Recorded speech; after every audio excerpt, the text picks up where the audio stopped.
নমস্কার, আপনারা দেখছেন ষোলোআনা বাঙালিয়ানা। আমার চ্যানেলে আপনাকে সকলকে স্বাগত। আজকের পদ পাঁচমিশালি সবজি।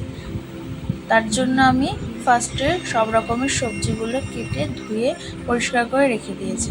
এর জন্য তারপরে কড়াইয়ে তেল দিয়ে, তেলটা গরম হয়ে পাঁচফোড়ন দিয়ে তার মধ্যে একে একে সব সবজিগুলো দিয়ে দিলাম। দিয়ে তার মধ্যে লঙ্কাগুলো চিড়ে দিলাম এবং পরিমাণ মতো নুন এবং হলুদ দিয়ে সবজিটাকে ভাজা হতে দিলাম।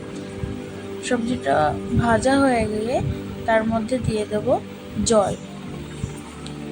এবার সবজিটাকে সিদ্ধ হওয়ার জন্য ঢাকা দিয়ে রেখে দেবো খানিকক্ষণ। মাঝে মাঝে ঢাকা খুলে দেখবো সবজিটা সিদ্ধ হয়েছে কিনা।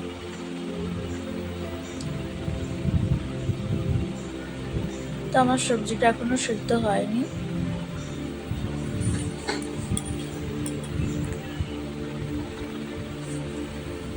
গ্যাসের ফ্লেমটাকে একদম লো টু মিডিয়ামে দিয়ে রাখবো।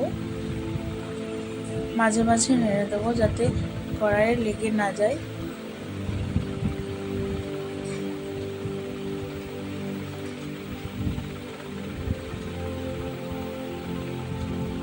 সবজিটা যখন সিদ্ধ হয়ে যাবে দিয়ে ওর মধ্যে একটু চিনি দিয়ে দেব পরিমাণ মতো। দিয়ে তারপরে তার মধ্যে একটু চালের গুঁড়ো মিশিয়ে দেব।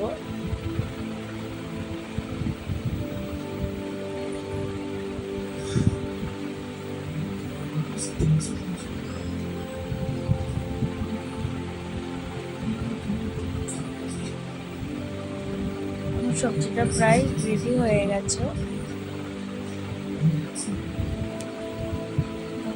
শুকিয়ে গেছে অনেকটাই। এবার কড়াই থেকে নামিয়ে নেব।